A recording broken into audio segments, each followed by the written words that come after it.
नमस्कार दोस्तों, ज्ञान मीमांसा के यूट्यूब चैनल में आप सभी का स्वागत है। जैसे कि हम छत्तीसगढ़ का इतिहास पढ़ रहे हैं, इसके अंतर्गत हमने अभी तक के छत्तीसगढ़ के प्राचीन को कंप्लीट कर लिया है। यदि आपने प्राचीन इतिहास के वीडियो नहीं देखे हैं, तो इस वीडियो के डिस्क्रिप्शन में आपको उसका लिंक मिल जाएगा, आप जाके देख सकते हैं। उससे पहले हमने छत्तीसगढ़ का जियोग्राफी कंप्लीट कर लिया है, छत्तीसगढ़ के आर्ट एंड कल्चर और छत्तीसगढ़ की जनजाति, ये सभी टॉपिक कंप्लीट कर चुका है। अगर आपने नहीं देखा है तो जाके देख सकते हैं। और इसका पीडीएफ जो है हमारे टेलीग्राम चैनल ज्ञान मीमांसा में मिल जाएगा, उसका भी लिंक जो है इस वीडियो के डिस्क्रिप्शन में है, आप जाके ज्वाइन कर सकते हैं। तो आज से हम जो है छत्तीसगढ़ के मध्यकालीन इतिहास स्टार्ट कर रहे हैं। तो देखिए, यहाँ दिया गया है मध्यकालीन इतिहास में हमें क्या क्या पढ़ना है। तो सबसे ज़्यादा इंपॉर्टेंट और सबसे बड़ा टॉपिक है मध्यकालीन इतिहास का कलचुरी वंश। तो कलचुरी वंश को बहुत डिटेल से दिया गया है इस बुक में। तो कलचुरी वंश जो है मध्य छत्तीसगढ़ के मध्यकालीन इतिहास में सबसे बड़ा टॉपिक है। तो इसे रतनपुर और रायपुर दो शाखाओं में बटा हुआ है, उन दोनों को अच्छे से पढ़ेंगे। उसके बाद जो है छत्तीसगढ़ के नागवंश, छत्तीसगढ़ में दो नागवंश दिखाई देते हैं, एक कवर्धा क्षेत्र में फड़ी नागवंश और दूसरा जो है बस्तर क्षेत्र में छिंदक नागवंश, इन दोनों को पढ़ेंगे। सोमवंश, सोमवंश के चार शाखाएं होते हैं, छत्तीसगढ़ में चार शाखा है सोमवंश के। तो प्राचीन इतिहास के अंतर्गत हमने तीन शाखा को पढ़ लिया है। जो कांकेर के सोमवंश है उसको हम जो है मध्यकालीन इतिहास में पढ़ने वाले हैं। और अंतिम है काकती वंश। तो बस्तर के काकती वंश को भी हम जो है मध्यकालीन इतिहास के अंतर्गत ही पढ़ते हैं। तो इन सभी टॉपिक को हम जो है मध्यकालीन इतिहास में कवर करेंगे। तो आज की इस वीडियो में जो है हम मुख्य रूप से कलचुरी वंश का सामान्य परिचय देखेंगे पहले, उसके बाद रतनपुर की कलचुरी वंश को पढ़ेंगे। तो देखिए, यही सभी वंश को जो है छत्तीसगढ़ के मानचित्र में दर्शाया गया है कि इन क्षेत्रों में किस राजवंश का शासन किया है। तो देखिए, रतनपुर क्षेत्र में कलचुरी वंश थे, कवर्धा क्षेत्र में फड़ी नागवंश, रायपुर क्षेत्र में रायपुर की कलचुरी वंश, कांकेर में सोमवंश थे, काकती वंश बस्तर में और छिंदक नागवंश भी बस्तर में।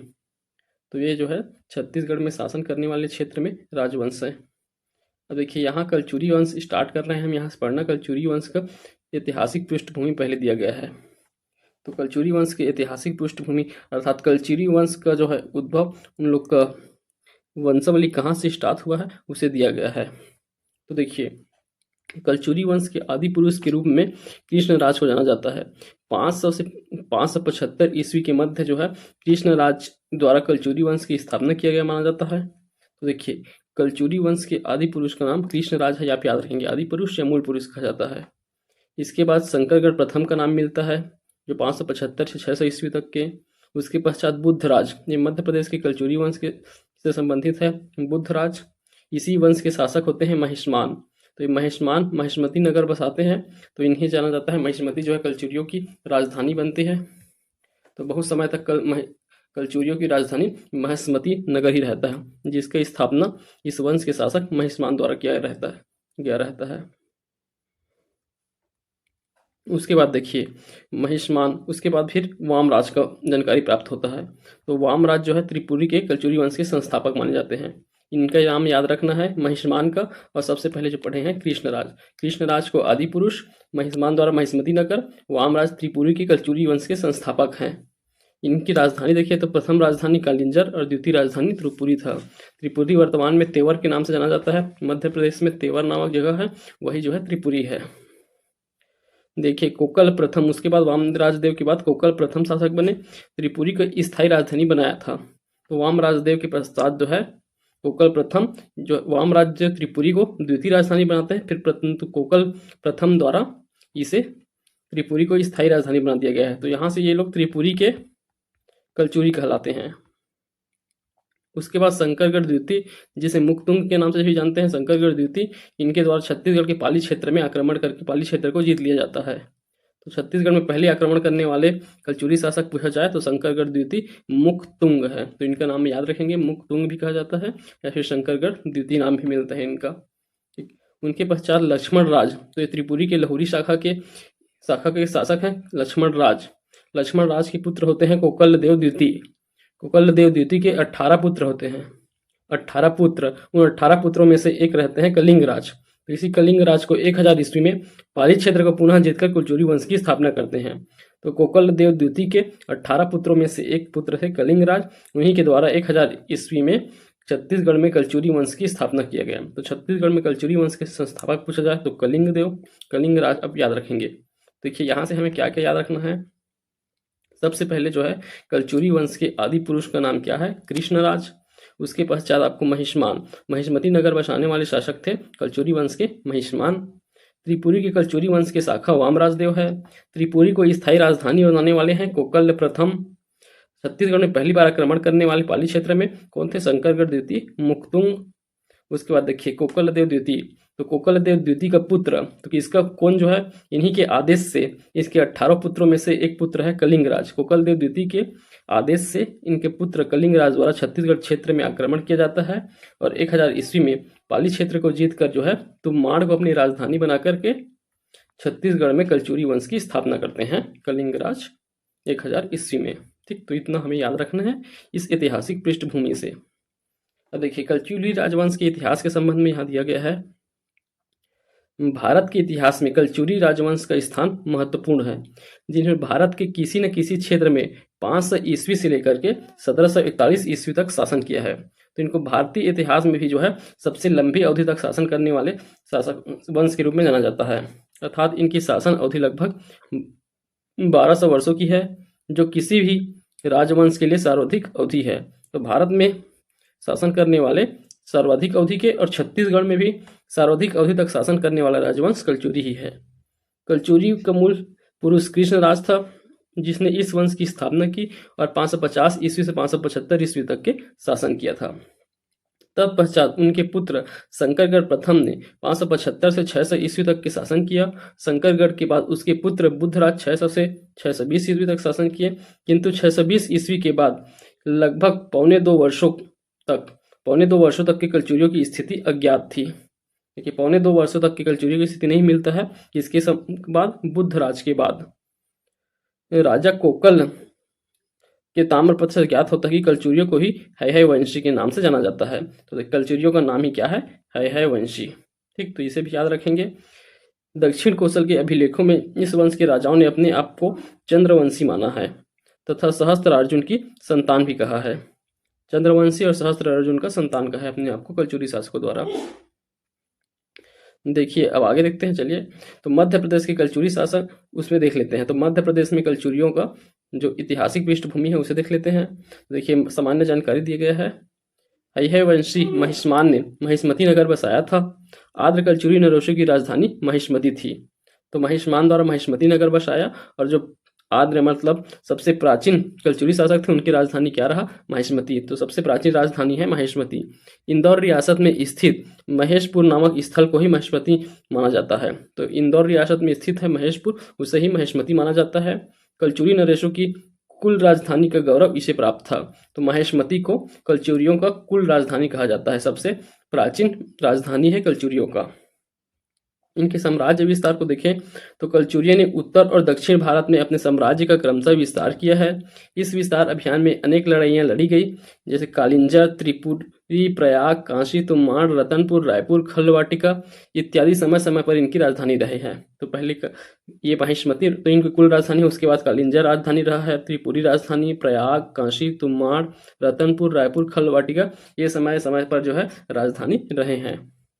देखिए त्रिपुरी के कलचुरियों में त्रिपुरी कलचुरी वामराजदेव त्रिपुरी कलचुरी के संस्थापक माने जाते हैं। अभी हम देखें वंशावली में वामराजदेव द्वारा त्रिपुरी वंश की स्थापना किया गया था। देखिए त्रिपुरी वर्तमान में जबलपुर से 6 मील दूरी पर स्थित है। तो जबलपुर मध्य प्रदेश के जबलपुर के 6 मील दूरी पर स्थित है, जिसका वर्तमान नाम तेवर है। वर्तमान में इसका नाम त्रिपुरी का तेवर नाम है। त्रिपुरी में स्थायी रूप से राजधानी स्थापित करने का श्रेय कोकल प्रथम को जाता है। इससे पहले वंशावली में भी मैं आपको बताया हूँ, स्थायी रूप से राजधानी कोकल प्रथम द्वारा बनाया गया था। अब देखिए कोकल प्रथम के संबंध में दिया है यहाँ। कोकल प्रथम प्राप्त प्रशस्तियों के अनुसार कोकल प्रथम को 18 संतान थे, जिनमें सबसे बड़ा संतान का नाम था क्या? शंकरगढ़ द्वितीय, जिसे मुक्तुंग की उपाधि प्राप्त थी, जो 900 ईस्वी में त्रिपुरी की गद्दी पर बैठा और अपने साम्राज्य विस्तार हेतु आसपास के क्षेत्रों पर आक्रमण करने लगा। इस क्रम में कोसल क्षेत्र में शासित बाणवंशी शासकों को पराजित कर कोसल क्षेत्र को अपने अधिकार में ले लिया, किंतु कुछ विद्वानों के मत है कि मुक्तुंग ने सोमवंशी राजा शिवगुप्त को पराजित किया था। तो देखिए कहीं कहीं मत मिलता है कि मुक्तुंग द्वारा माणवंशी शासक विक्रमादित्य को पराजित किया गया था। और कहीं कहीं जानकारी प्राप्त होता है कि मुक्तुंग द्वारा जो है सोमवंशी राजा शिवगुप्त को पराजित करके पाली क्षेत्र को जीता गया है। यह स्वयं शासन करने के बजाय अपने अनुज को इन क्षेत्रों पर मंडलाधिपति बना दिया और स्वयं त्रिपुरी लौट गए, जिनकी राजधानी तुमार थी। तो अपने अनुजों को ये मंडलाधिपति बना देते हैं, उनके द्वारा राजधानी तुमार बनाया जाता है। तत्पश्चात 950 ईस्वी में स्वर्णपुर अर्थात उड़ीसा के सोनपुरी के सोमवंशी राजाओं ने कलचुरियों की इस शाखा को तुमार से मार भगाया, इस क्षेत्र में अपना वर्चस्व स्थापित कर लिया। तो देखिए फिर से उड़ीसा के जो कलिंग के हम सोमवंशी पढ़े हैं, उनमें से फिर से जो है जो पाली क्षेत्र जीते रहते हैं मुक्तुंग द्वारा, उस क्षेत्र को फिर से वापस पा लिया जाता है कलिंग के सोमवंशियों द्वारा, और इन्हें फिर से वापस आना पड़ जाता है अपने त्रिपुरी क्षेत्र में। कालांतर में लक्ष्मण राज द्वितीय ने 950 से 970 के दौरान दक्षिण कोसल पर चढ़ाई कर इस क्षेत्र में शासित सोमवंशी राजाओं को पराजित किया, किंतु उस क्षेत्र को अपने साम्राज्य में सम्मिलित नहीं किया। संभवतः इस चढ़ाई का मुख्य उद्देश्य सोमवंशियों को पराजित करना रहा होगा। तो लक्ष्मण द्वितीय द्वारा भी सोमवंशी को पराजित किया गया है कौशल क्षेत्र में। अब देखिए भारत में कलचुरियों की 4 शाखा स्थापित हुआ है। 4 शाखा कहाँ कहाँ देखने को मिलता है उसे देखिए। तो सबसे पहला शाखा माहिष्मती। तो माहिष्मती इसके संस्थापक कृष्णराज थे। दूसरे शाखा है त्रिपुरी शाखा, त्रिपुरी या इसे वर्तमान में तेवर के नाम से जानते हैं, इसके संस्थापक वामराज देव। तीसरा है सरयू पार, ये उत्तर प्रदेश क्षेत्र में है, सरयू नदी के पार, तो सरयू पार इसके संस्थापक व्यास को माना जाता है। और तीसरा जो है रतनपुर, हमारे छत्तीसगढ़ क्षेत्र में रतनपुर की कलचुरी, इसके संस्थापक कलिंग राज को माना जाता है। तो हमारे संपूर्ण भारत में जो है कलचुरियों के 4 शाखाएं दिखाई देती हैं। इन 4 शाखा के नाम और इनके संस्थापकों का नाम दिया गया है। चलिए अब हम पढ़ेंगे छत्तीसगढ़ में कलचुरी वंश। तो छत्तीसगढ़ में कलचुरी वंश की स्थापना जो है 1000 ईस्वी में होता है। 1000 ईस्वी से 1741 ईस्वी तक के इनका शासन रहेगा। 1000 से 1741 ईस्वी तक के। तो चलिए इसके पृष्ठभूमि दिया गया है, उसे देख लेते हैं। पृष्ठभूमि में क्या दिया है, देखिए वही स्टोरी जो हम देखे थे पहले। कोकल देव द्वितीय 990 से 1015 तक के जो है त्रिपुरी में शासन किए हैं। इनके 18 पुत्र थे। उन्हीं 18 पुत्रों में से एक थे कलिंग राज। कलिंग राज को दक्षिण कोसल क्षेत्र में युद्ध के लिए पुनः भेजा गया और कलिंग राज ने 1000 ईस्वी में तुमार नगर को अपनी राजधानी बनाते हुए छत्तीसगढ़ में कलचुरी साम्राज्य की नींव रखी। ठीक, तो 18 पुत्रों में से एक था कलिंग राज। इसे दक्षिण कोसल युद्ध के लिए भेजा जाता है और कलिंग राज द्वारा तुमार नगर को राजधानी बनाते हुए छत्तीसगढ़ में कलचुरी वंश की नींव रखी जाती है। तो कलचुरी वंश की नींव छत्तीसगढ़ में हुआ है। 1000 ईस्वी में छत्तीसगढ़ में कलचुरी वंश का स्थापना हुआ। इनका शासनकाल 1000 से 1741 तक के रहेगा। छत्तीसगढ़ में सर्वाधिक समय तक शासन करने वाला वंश है कलचुरी वंश। इसके संस्थापक छत्तीसगढ़ में कलिंग राज को मानेंगे। अंतिम शासक देखें तो रघुनाथ सिंह, रतनपुर शाखा में रघुनाथ सिंह जो है अंतिम शासक रहेंगे और रायपुर शाखा में अमर सिंह जो है अंतिम शासक रहेंगे। इनकी राजधानी देखें तो रतनपुर की कलचुरियों की 3 राजधानी होते हैं। पहला राजधानी तुमाड़ कलिंग राज द्वारा, दूसरा राजधानी रतनपुर रत्नदेव प्रथम द्वारा और तीसरा राजधानी छुरी कोसगई बहारेंद्र साय द्वारा। आगे और देखेंगे रायपुर के भी जो कलचुरी हैं उनके भी राजधानी बदलते रहता है। खल्लवाटिका और रायपुर भी और राजधानी बनेगा। इनकी कुल देवी को देखें तो गजलक्ष्मी इनकी कुल देवी थी। ये सभी शैव धर्म के उपासक थे। इनकी राजभाषा संस्कृत था। इन वंश से संबंधित प्रसिद्ध कवि के नाम देखें तो गोपाल मिश्र जो है प्रसिद्ध कवि हैं, जो कलचुरी शासक राज सिंह के दरबारी कवि थे। देखिए मराठा अधीन प्रथम कलचुरी शासक पूछा जाए तो रघुनाथ सिंह है। मराठा अधीन प्रथम कलचुरी शासक 1741 में भास्कर पंथ का आक्रमण होता है। उस समय जो है उसके बाद ये जो है कलचुरी मराठाओं के अधीन आ जाता है। तब यह मराठा अधीन कलचुरी शासक के रूप में रघुनाथ सिंह को प्रतिनिधि बनाते हैं। उसके पश्चात अंतिम कलचुरी शासक मोहन सिंह होते हैं। मराठा अधीन अंतिम कलचुरी शासक मोहन सिंह। देखिए यहाँ नोट पॉइंट दिया गया है। कलचुरियों ने 248 ईस्वी से प्रारंभ होने वाले त्रैकुटक संवत, तो कलचुरी संवत भी कहलाता है। यह त्रैकुटक संवत जो है कलचुरी संवत के नाम से भी जाना जाता है। कलचुरी संवत, तो इसका प्रारंभ कब से हुआ कलचुरी संवत का? 248 ईस्वी से। आने वाले 1000 वर्षों तक चला है ये, 1000 वर्षों तक चलता है। रतनपुर में कलचुरी राजवंश की लाहौरी शाखा ने 10वीं शताब्दी में ज़्यादा स्थापित राज्य स्थापित किया था 10वीं शताब्दी में, जो 18वीं शताब्दी के मध्य तक कायम रहा। अर्थात 1000 में स्टार्ट हुआ था, वो 1741 तक के कायम रहा था, 18वीं शताब्दी तक के। तो पूछा जाएगा चगलचूरी संवत या त्रिकुटक संवत का प्रारंभ कब से माना जाता है, तो 248 ईस्वी को याद रखेंगे। अर्थात कोई भी ये ईस्वी दिया रहेगा तो उसमें जो है 248 हमें ऐड करना रहेगा। अगर कलचुरी संवत या त्रिकुटक संवत का प्रयोग हुआ है तो उसमें 248 वर्ष और आगे जाएंगे, तब हमें जो है ईस्वी संवत मिलेगा। चलिए अब हम यहाँ रखेंगे रतनपुर की कलचुरी शाखा के प्रमुख शासक। तो इन शासकों के नाम और इनका अवधि हमें याद रखना है। तो मध्यकालीन इतिहास में क्या हमें मेन चीज़ें याद रखना रहता है, कलचुरी शासकों के नाम बहुत इंपॉर्टेंट है और उनके जो अवधि है, किस अवधि में उन्होंने शासन किया है उस अवधि को, और उनके द्वारा क्या कार्य किए गए हैं इनको। तो ये जो है शासकों के ऊपर प्रधान रहता है मध्यकालीन इतिहास, चाहे आप भारत का मध्यकालीन इतिहास पढ़ रहे हैं या छत्तीसगढ़ का, उसमें मेन वही रहता है शासक, उनके द्वारा किए गए कार्य, उनके कार्यकाल कौन से सन तक के था, ये 3 चीजें बहुत ज्यादा इंपॉर्टेंट होते हैं।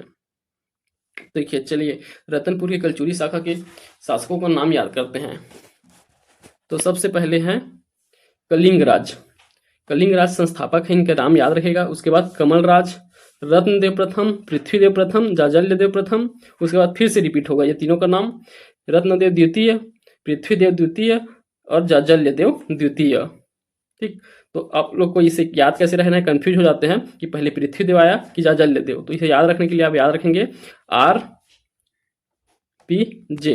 तो आरपीजे याद रखेंगे, आरपीजे रत्नदेव, पृथ्वीदेव और ये जाजल्यदेव। ठीक, आरपीजे से याद रखेंगे।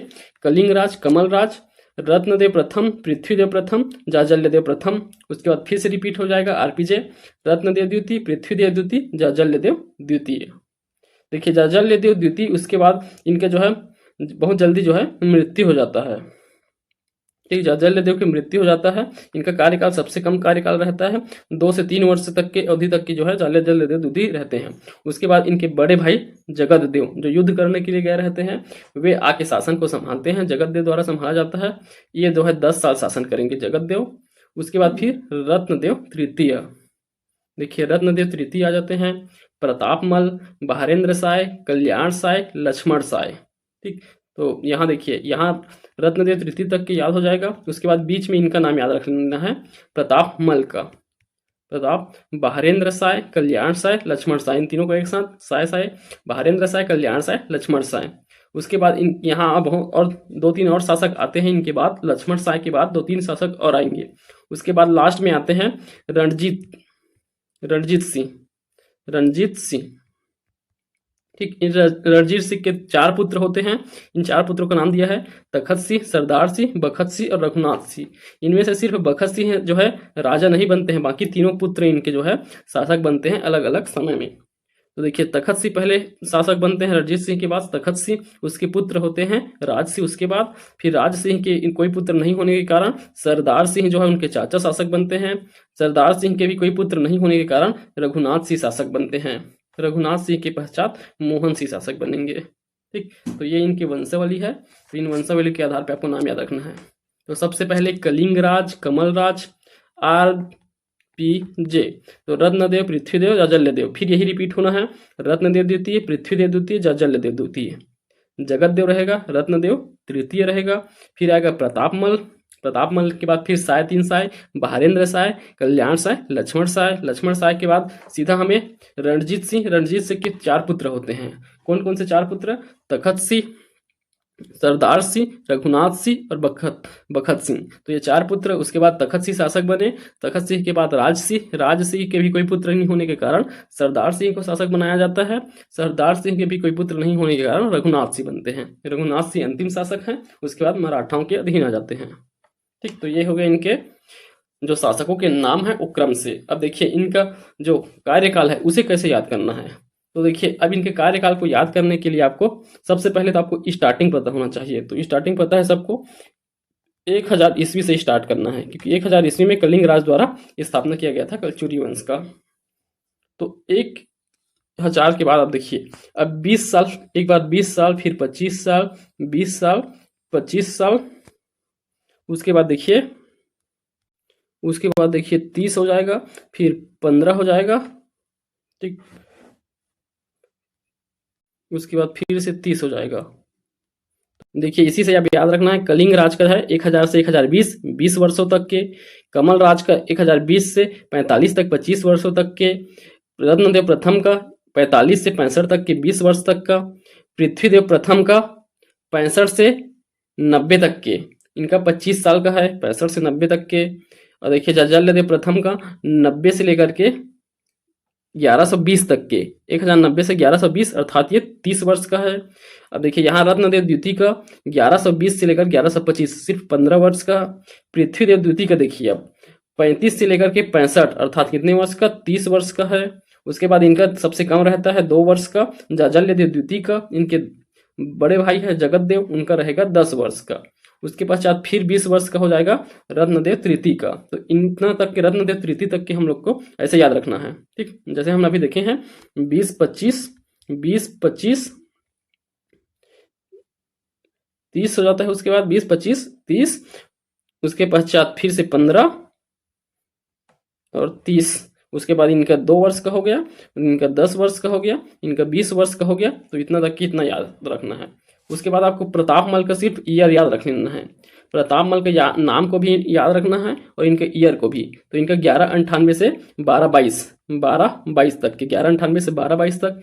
अब देखिए इसी प्रतापमल के पश्चात का जो शासन रहता है, यहाँ से लगभग 200 वर्ष को शासन जो है अभी तक अज्ञात है, इसके बारे में कोई जानकारी प्राप्त नहीं हमें। प्रतापमल के बाद 200 वर्षों का इतिहास जो है अंधकार युग के नाम से जाना जाता है, क्योंकि यहाँ की कोई जानकारी प्राप्त नहीं है। तो अंधकार युग प्रतापमल के बाद 1222 से दिखाई देता है। उसके पश्चात फिर 1495 में सीधा बहारेंद्र शाह, 1495 से 1544। तो इनका याद रखना है डायरेक्ट, 1495 से 1544। कल्याण शाह का 1544 से 1581, लक्ष्मण शाह का 1581 में। इसके बाद फिर आते हैं रणजीत सिंह, ठीक। तो रणजीत सिंह, उनके 4 पुत्र हुए, उनमें से देखिए सबसे पहले शासक बनते हैं तखत सिंह। तखत सिंह का 1685 से 89 तक के।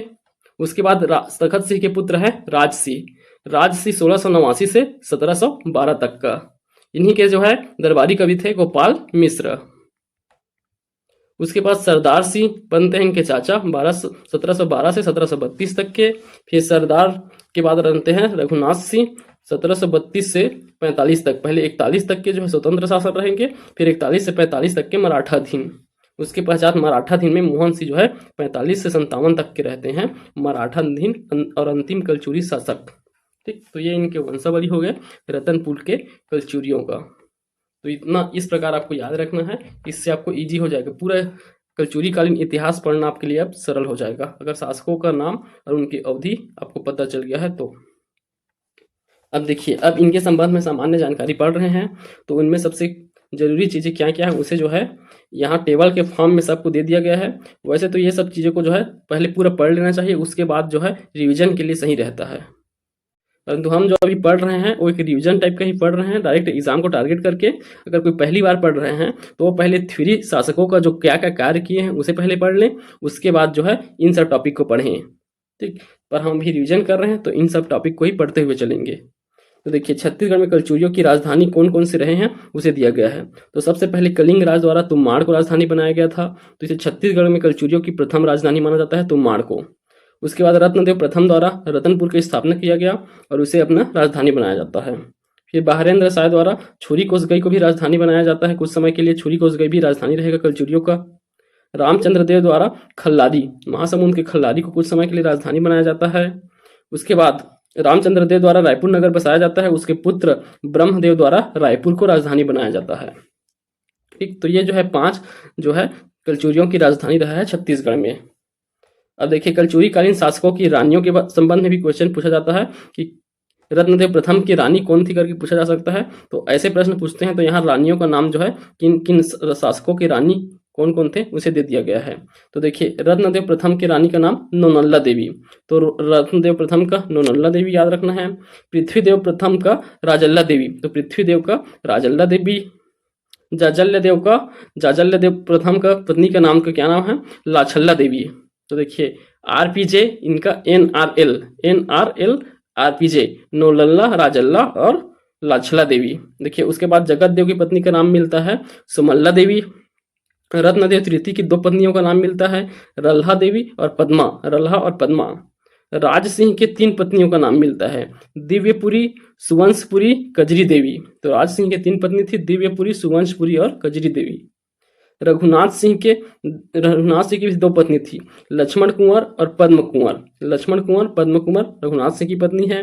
तखत सिंह की पत्नी का नाम है सोन कुंवर। ठीक, तो ये कलचुरी काल की जो है रानियां हैं। ठीक, तो इन रानियों का नाम भी पूछा जाता है प्रश्न में, तो याद रखेंगे आप। अब देखिए कलचुरी शासकों द्वारा स्थापित प्रमुख नगरों के नाम दिए गए हैं। किस शासक द्वारा कौन कौन से नगर स्थापित किए गए? देखिए रतनपुर नगर रत्नदेव प्रथम द्वारा, जांजगीर नगर जाजल्यदेव प्रथम द्वारा, हटकेश्वरपुरी वल्लभ राज द्वारा, जो कि किनके सामंत थे? पृथ्वीदेव द्वितीय के सामंत थे या सेनापति थे वल्लभ राज, उनके द्वारा हटकेश्वरपुरी। अकाल देव द्वारा, तखत सिंह द्वारा, राजपुर जिसे जूना शहर भी कहते हैं राज सिंह द्वारा, जगपालपुर जगपाल सामंत जगपाल द्वारा, लालपुर या कल्याणपुर कल्याण साय द्वारा और रायपुर रामचंद्र देव द्वारा। तो ये प्रमुख शहर जो हैं इन शासकों द्वारा स्थापित किए गए हैं। अब और देखिए लीजिए प्रमुख तालाबों का निर्माण किया गया है। तो रतनपुर में जो बहुत सारे लगभग 250 तालाब हैं उसके निर्माण रत्नदेव प्रथम द्वारा कराया गया। रतनपुर के विशाल तालाब का निर्माण पृथ्वीदेव प्रथम द्वारा। जांजगीर के भीमा तालाब का निर्माण जाजल्य प्रथम द्वारा। रतनपुर के खड़क तालाब का निर्माण पृथ्वीदेव द्वितीय द्वारा। और खारंग झील अर्थात जो खूंटा डैम का जो झील है खारंग झील, उसका निर्माण भी पृथ्वीदेव द्वितीय द्वारा कराया गया था उसके सामंत वल्लभ राज द्वारा। उसके बाद बहरैया तालाब, रतनपुर में एक बहरैया तालाब है, उसका निर्माण बहारेंद्र साय द्वारा कराया गया था। तो ये प्रमुख तालाबों का निर्माण करते हैं। अब देखिए यहाँ प्रमुख किले जो निर्मित किए गए हैं कलचुरी शासकों द्वारा वो दिया गया है। तो रतनपुर का किला जिसे गज किला के नाम से भी जानते हैं, इसका निर्माण रत्नदेव प्रथम द्वारा करवाया गया था। यहाँ रावण की मूर्ति है जिसमें वह स्वयं का सिर काट रहा है और भगवान शिव को अर्पित कर रहा है। तो रावण की मूर्ति है गज किला में जिसमें रावण जो है अपने सिर को काट के शिव को अर्पित करते हुए दिखलाया गया है। अगला है चैतुरगढ़ का किला, इसे लाफागढ़ के किला के नाम से भी जानते हैं चैतुरगढ़ किला को। इसका निर्माण पृथ्वीदेव प्रथम द्वारा कराया गया है। इनमें 3 द्वार है। चैतुरगढ़ के किले में 3 द्वार, एक मेनका द्वार, दूसरा सिंह द्वार और तीसरा हुंकारू द्वार। तो 3 द्वार, मेनका द्वार, सिंह द्वार और हुंकारू द्वार किससे संबंधित है? ये चैतुरगढ़ के किला से संबंधित है। अगला देखिए छुरी कोसगई का किला, इसका निर्माण बहारेंद्र साय द्वारा कराया गया है। तो कलचुरी कालीन 3 किले हैं, रतनपुर किला, चैतुरगढ़ किला और छुरी कोसगई का किला। अब देखिए इस काल में जो है कुछ महत्वपूर्ण मंदिरों का जीर्णोद्धार भी हुआ है। तो पृथ्वीदेव प्रथम इनके द्वारा बंकेश्वर महामंदिर में चतुष्किका का जीर्णोद्धार किया गया था। तो बंकेश्वर मंदिर का निर्माण जाजल्यदेव प्रथम द्वारा कराया जाता है। उसी में चतुष्किका एक मंडप होता है, 4 मंडप है, उसका निर्माण कराया गया था पृथ्वीदेव प्रथम द्वारा। अगला है जाजल्यदेव प्रथम, ये बाण वंश की शासक विक्रमादित्य द्वारा बनाए गए पाली के शिव मंदिर का जीर्णोद्धार जाजल्य प्रथम द्वारा कराया गया है। अगला है राजीव लोचन मंदिर, राजिम के राजीव लोचन का मंदिर का पृथ्वीदेव द्वितीय के कार्यकाल में जो है इसका जीर्णोद्धार हुआ है। रत्नदेव तृतीय के कार्यकाल में लक्ष्मणेश्वर मंदिर खरौद का और खरौद का शबरी मंदिर, इन दोनों का जीर्णोद्धार हुआ है। बहारेंद्र साय द्वारा महामाया मंदिर के सभागृह का जीर्णोद्धार कराया गया था। अब आगे देखिए कलचुरी कालीन चलाए गए सिक्कों को दिया गया है। तो कलचुरी काल में जाजल्यदेव प्रथम द्वारा स्वर्ण एवं ताम्र की मुद्राएं चलाए गए थे, जिसमें श्रीमद जाजल्यदेव गज शार्दुल का चित्रांकन किया गया था। रत्नदेव द्वितीय द्वारा स्वर्ण, रजत एवं ताम्र पत्र जारी किए गए थे। पृथ्वीदेव द्वितीय द्वारा स्वर्ण, रजत एवं ताम्र पत्र। प्रतापमल के द्वारा तांबे के सिक्के जिसके अग्रभाग में हाथी पर आक्रमण करते हुए सिंह का अंकन दिया गया है। तो हाथी पर आक्रमण करते हुए सिंह का अंकन प्रतापमल के सिक्कों में प्राप्त होते हैं। देखिए रत्नदेव के सिक्कों पर गज शार्दुल सिंह मानव आकृति का चिंकन देखने को मिलता है। तो देखिए ये 2023 के प्री एग्जाम में पूछा गया है। रत्नदेव के सिक्कों पर क्या क्या देखने को मिलता है? गज शार्दुल, सिंह, मानव आकृति का चिंकांकन, तो तीनों का देखने को मिलता है, गज शार्दुल, सिंह और मानव आकृति का। चलिए इसके बाद क्या दिया हुआ है? कलचुरी शासकों का विजय अभियान। तो कलचुरी शासकों में किनके द्वारा कौन से क्षेत्रों में विजय किया गया था, उन अभियानों को दिया गया है। तो देखिए सबसे पहले कमल राज उत्कल अभियान करते हैं, उड़ीसा क्षेत्र में जो है विजय अभियान करते हैं कमल राज। दूसरा है रत्नदेव प्रथम, इनके द्वारा कलिंग क्षेत्र के सोमवंशी उद्घोत केसरी के ऊपर आक्रमण किया जाता है और उन्हें पराजित किया जाता है, जिसे भवगुप्त चतुर्थ के नाम से भी जानते हैं उद्घोत केसरी को। अगला जाजल्यदेव प्रथम, इनके द्वारा भोजबल, सोनपुर के भोजबल और बस्तर के छिंदक नागवंशी शासक सोमेश्वर देव प्रथम के ऊपर आक्रमण किया जाता है और जगन्नाथपुर के गंग शासकों के ऊपर भी आक्रमण किया जाता है जाजल्यदेव प्रथम द्वारा। रत्नदेव प्रथम द्वारा अनंत वर्मन चोड़गंग, जगन्नाथ उड़ीसा के अनंत वर्मन चोड़गंग के ऊपर आक्रमण, गया कर्ण त्रिपुरी के गया कर्ण के ऊपर आक्रमण और बंगाल के गौड़ शासकों के ऊपर और खिजिंग के हरवाहू ऊपर, इन 4 शासकों के ऊपर आक्रमण रत्नदेव द्वितीय का। उसके बाद देखिए पृथ्वीदेव द्वितीय, इसके द्वारा जो है उड़ीसा के जटेश्वर के ऊपर और बस्तर के कन्हरदेव, छिंदक नागवंशी शासक कन्हरदेव के ऊपर आक्रमण पृथ्वीदेव द्वितीय के द्वारा। जाजल्यदेव द्वितीय, यह जयसिंह त्रिपुरी के कलचुरी शासक जयसिंह के ऊपर आक्रमण करते हैं, उनके आक्रमण से बचाते हैं। जयसिंह द्वारा छत्तीसगढ़ में आक्रमण किया जाता है, उनके आक्रमण से जाजल्यदेव द्वितीय द्वारा बचाया जाता है। रामचंद्र देव, तो रायपुर कलचुरी शासक रामचंद्र देव, इनका जो है मोनिंग देव है फणी नागवंशी शासक मोनिंग देव के ऊपर आक्रमण किया जाता है रामचंद्र देव द्वारा मैकल क्षेत्र के। और देखिए साम्राज्य विस्तार किनके द्वारा किया गया है। तो सबसे पहले रत्नदेव प्रथम साम्राज्य का विस्तार 2 तरीके से करते हैं। एक पहला तो है वैवाहिक संबंधों के माध्यम से, तो इन्होंने कुमोमंडल अधिपति वजुवर्मन की पुत्री नोनल्ला से विवाह किया था। उनके कोई उत्तराधिकारी नहीं होने के कारण उत्तर पूर्वी बिलासपुर अर्थात पेंड्रा क्षेत्र रत्नदेव को प्राप्त हुआ। तो वैवाहिक संबंध से हुआ गया इनका साम्राज्य के विस्तार। और दूसरा साहिल के पुत्रों के सहयोग से, तो साहिल जो है जब कमल राज जो है उड़ीसा युद्ध के लिए गए रहते हैं, तो वहां से एक वीर को लाते हैं, साहिल नामक वीर को अपने साथ लाते हैं। तो उन्हीं साहिल के जो वंशज होते हैं, उनके 3 पुत्र होते हैं, भागिल, देसल और स्वामीन। तो इन तीनों के सहायता से रत्नदेव प्रथम ने जो है अपने साम्राज्य का विस्तार किया है, जो भट्टबिल तथा बिहरा नामक क्षेत्र तक के विस्तार किया है। उसके बाद देखिए पृथ्वीदेव प्रथम, इनके सामंत थे जयदेव, इनके द्वारा डांडोरा, सरगुजा का प्राचीन नाम डांडोरा है, उस क्षेत्र के 2100 ग्रामों को विजित किए थे पृथ्वीदेव प्रथम के सामंत जयदेव। उसके बाद इनके दूसरे सामंत थे देवसिन्हा, इनके द्वारा कोमोमंडल अर्थात पेंड्रा क्षेत्र के 750 ग्रामों को पूर्ण विजित किया गया था, अर्थात इनके शासन काल में संपूर्ण दक्षिण कोसल इनके अधीन था। तो देखिए संपूर्ण दक्षिण कोसल को पृथ्वीदेव प्रथम के अधीन माना जाता है। इन्हें 21,000 गांवों का अधिपति माना जाता है पृथ्वीदेव प्रथम को। उसके बाद देखिए जाजल्यदेव प्रथम इनका प्रथम विजय अभियान था। इन्होंने सिंहासन रोहण के बाद शीघ्र ही अपने राज्य का विस्तार करना प्रारंभ किया। इस उद्देश्य से बैरागढ़, चंद्रपुर, लंजिका, बालाघाट, भंडार, तलहारी, मंडल, मल्हार का क्षेत्र, इन सभी क्षेत्रों में जो है अपने अधिकार किए। सबसे पहला विजय अभियान में। दूसरे विजय अभियान में इन्होंने बंगाल के दंडकपुर, आंध्र और खिमड़ी आदि सुदूर क्षेत्रों पर चढ़ाई कर विजय प्राप्त की। इसके अलावा नंदावली एवं कुक्कुट राज्य की सत्ता स्वीकार कर उन्हें वार्षिक कर देने के लिए विवश कर दिया। तो जाजल्यदेव प्रथम जो है बहुत प्रतापी शासक थे। इन्होंने जो है फिर कलचुरियों की जो त्रिपुरी शाखा है उससे अपने आप को स्वतंत्र घोषित कर दिया था। तो ये हो गए विस्तार वाले।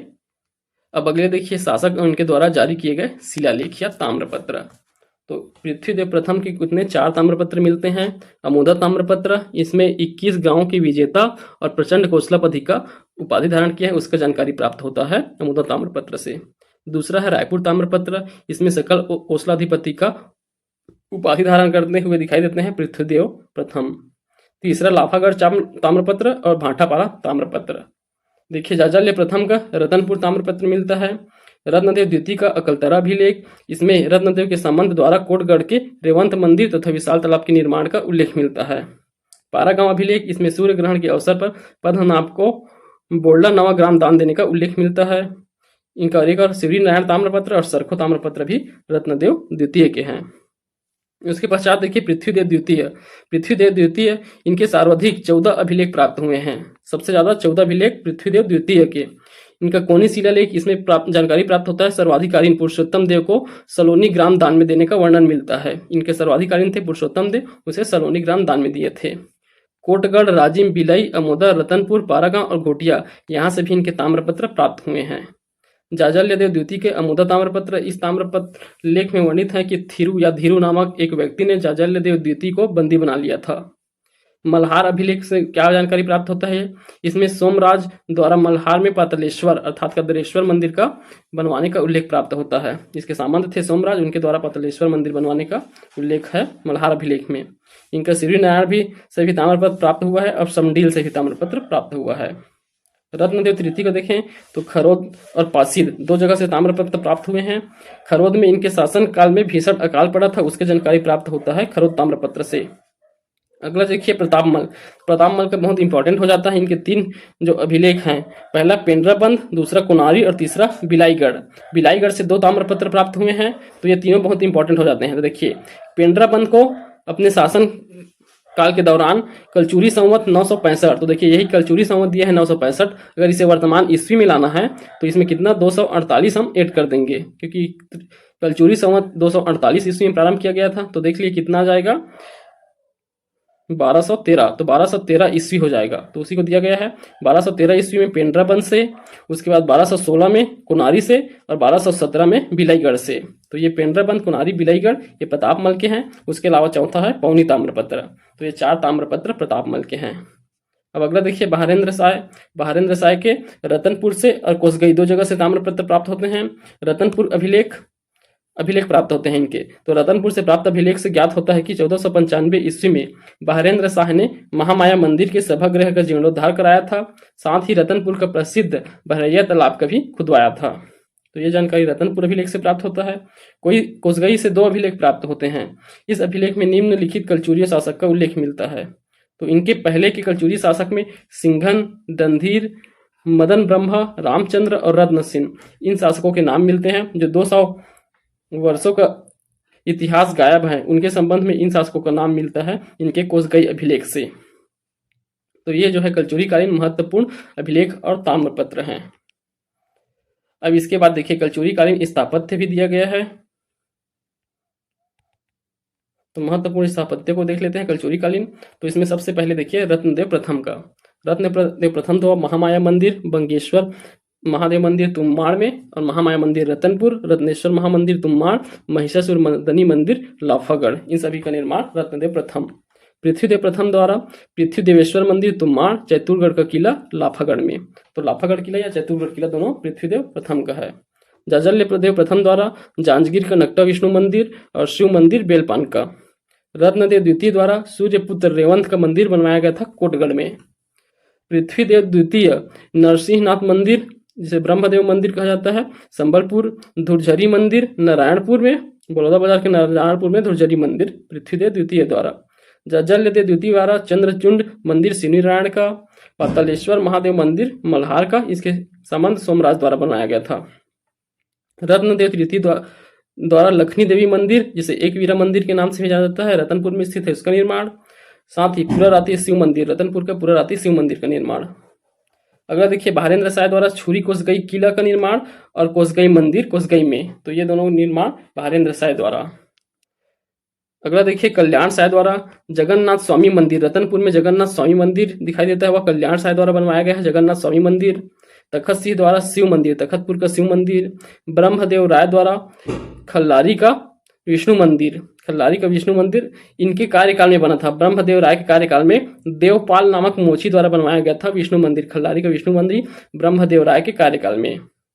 वही दूधाधारी मठ जो है जैत सिंह के कार्यकाल में बना था, जैत सिंह देव के बलभद्र दास द्वारा बनवाया गया था, रायपुर का दूधाधारी मठ। ठीक, तो ये प्रमुख स्थापत्य है कलचुरी कालीन। और देखिए कलचुरी शासकों द्वारा धारण किए गए उपाधियां। तो पृथ्वीदेव प्रथम द्वारा सबसे ज्यादा उपाधि धारण किया जाता है सकल कौशलाधिपति का, प्रचंड कौशलाधिपति, महामंडलेश्वर, समाधिगत शेष और पंच महाशब्द। जाजल्यदेव प्रथम द्वारा गज शार्दुल के उपाधि, जाजल्यदेव द्वितीय द्वारा तुम्माड़ अधिपति के उपाधि। अब महल निर्माण करने वाले शासकों को देखिए। तो रत्नदेव द्वितीय द्वारा विकर्ण महल, कोटगढ़ में विकर्ण महल निर्माण किया जाता है वल्लभराज द्वारा। पृथ्वीदेव द्वितीय इनके द्वारा डूमर महल इनके सामंत थे ब्रह्मदेव, उनके द्वारा डूमर महल। और बलौदा बाजार में नारायणपुर में भी महल स्थापित किया गया है पृथ्वीदेव द्वितीय द्वारा। राज सिंह द्वारा बादल महल रतनपुर में बादल महल स्थापित किया गया राज सिंह द्वारा। ठीक, तो ये प्रमुख महल है। अब यहीं सभी को जो स्थापत्य है उनको किस में दिया गया है, मानचित्र में दिया गया है। तो यहाँ जिला के आधार पर आप देख सकते हैं, एक बार इसे भी पढ़ लेते हैं। तो सबसे पहले देखिए तुम्माड़। तो तुम्माड़ में कौन कौन से हैं, एक पृथ्वी देवेश्वर मंदिर है जिसे पृथ्वीदेव प्रथम ने बनवाया है, बंकेश्वर व रत्नेश्वर शिव मंदिर है जिसे रत्नदेव प्रथम ने बनवाया है। उसके बाद देखिए रतनपुर में, तो रतनपुर में कौन सा, महामाया मंदिर रत्नदेव प्रथम द्वारा, लखनी देवी मंदिर या एकवीरा मंदिर रत्नदेव तृतीय द्वारा, पुराराती शिव मंदिर रत्नदेव तृतीय, रतनपुर का विशाल तालाब पृथ्वीदेव प्रथम, गज किला रत्नदेव प्रथम, खड़क तालाब पृथ्वीदेव द्वितीय, खारंग झील पृथ्वीदेव द्वितीय, बादल महल राजसी, और तखतपुर में देखिए शिव मंदिर तखतपुर का शिव मंदिर तखत सिंह द्वारा। ठीक, यहाँ के हो गए। और देखिए लाफागढ़ में देखिए लाफागढ़ का महिषासुर मर्दनी मंदिर रत्नदेव प्रथम, चैतुरगढ़ का किला पृथ्वीदेव प्रथम, कोसगई में कोसगई मंदिर बहरेंद्र साय द्वारा, जांजगीर चांपा का विष्णु मंदिर और विशाल तालाब जाजल्य देव प्रथम द्वारा, सिवनी नारायण का चंद्रचूड़ मंदिर जाजल्य देव द्वितीय द्वारा। तो जो जो मंदिर हम देखे हैं अभी उन्हीं को यहाँ मानचित्र में दर्शाया गया है। इसका PDF आपको टेलीग्राम चैनल मिल जाएगा, आप एक बार इसे पढ़ लीजिएगा। ठीक, तो इस वीडियो में हम इतना कंप्लीट करते हैं। अगले वीडियो में हम जो है सभी शासकों के संबंध में जो है डिटेल से पढ़ेंगे। तो यहाँ पूरे सभी शासकों का विस्तृत रूप से जो डाटा है उन सभी को दिया गया है, इसे हम पढ़ते जाएंगे। एग्जाम में जैसे प्रश्न पूछे गए हैं उसी अनुसार हम पढ़ते चलेंगे। ठीक, तो इस वीडियो में हम इतना ही कंप्लीट करते हैं। आगे की वीडियो में हम जो है सभी शासकों को विस्तृत वर्णन देखेंगे। अगर आपको वीडियो पसंद आ रहा है तो आप हमारी वीडियो को लाइक कीजिए, कमेंट कीजिए और अपने दोस्तों में शेयर कीजिए। धन्यवाद।